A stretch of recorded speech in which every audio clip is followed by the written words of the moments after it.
നമസ്കാരം ഗൈസ്. അപ്പോൾ ഞാനിപ്പോൾ നിൽക്കുന്നത് തൃശ്ശൂർ ചിയ്യാരത്തിലാണ്. അപ്പോൾ ചിയ്യാരം വാക്കിംഗ് സ്ട്രീറ്റ് ഒരു സംഭവം ഉണ്ട് കേട്ടോ. കാരണം നമ്മൾ ഏറെ നാളെ ഈ വഴിക്ക് വരുമ്പോൾ ഇങ്ങനെ ഒരു പാത്ത് വേ പോലെ ഒരു ബൺ റോഡ് ഇങ്ങനെ കൺസ്ട്രക്ട് ചെയ്തിട്ടുണ്ടായിരുന്നു. അപ്പോൾ അവിടെ ഭയങ്കര എപ്പോഴും വിചാരിക്കും അവിടെ പോകണം വിചാരിക്കും. സോ ഞങ്ങൾ ഇന്ന് ആ വഴി കൂടെ വന്നിരിക്കുന്നത്. സോ നമുക്ക് വണ്ടികൾക്ക് പോകാൻ റോഡും അതിന് സൈഡ് വൈസ് തന്നെ ആൾക്കാർക്ക് നടക്കാനുള്ള നടപ്പതിയും കാര്യങ്ങളൊക്കെ ഉണ്ട്.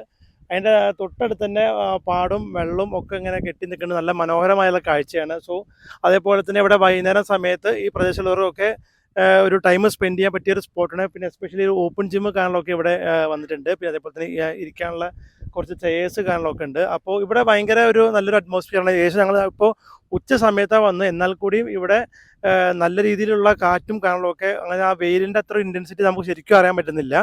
ശരിക്കും ഇതിനെ ചിയ്യാരം വാക്കിംഗ് സ്ട്രീറ്റ് എന്നാണ് പറയുക. നമ്മൾ തൃശ്ശൂർ അടുത്തുള്ള ഒരു പ്ലേസ് തന്നെ. ഏകദേശം അടുത്ത് തന്നെ നമ്മൾ റെയിൽവേ സ്റ്റേഷൻ്റെ അവിടുന്ന് ഏകദേശം ഒരു 5-7 കിലോമീറ്ററൊക്കെ മാക്സിമം ഉണ്ടാവുള്ളൂ തോന്നുന്നുണ്ട്. സോ നിങ്ങൾ തീർച്ചയായും ഈ പരിസരത്തൊക്കെ വരുന്നുണ്ടെങ്കിൽ ഇവിടേക്ക് ഒന്ന് വിസിറ്റ് ചെയ്യുക. കാരണം ഒരു അത്യാവശ്യം ഒരു എന്താ പറയുക, ഒരു കഷ്ടി 1 കിലോമീറ്ററോളം ഒരു വലിയൊരു ഇൻ്റർലോക്ക് ചെയ്ത ഒരു സ്ഥലമാണ്. നമുക്ക് സുഖമായിട്ട് നടന്നു പോകാനുള്ളതും അതുപോലെ തന്നെ വൈകുന്നേര സമയങ്ങളിലൊക്കെ ഇത് ചുമ്മാ ഒന്ന് ടൈം സ്പെൻഡ് ചെയ്യുന്ന ഈവനിങ് വാക്കിനൊക്കെ പറ്റിയ ഒരു സ്പോട്ടാണത്.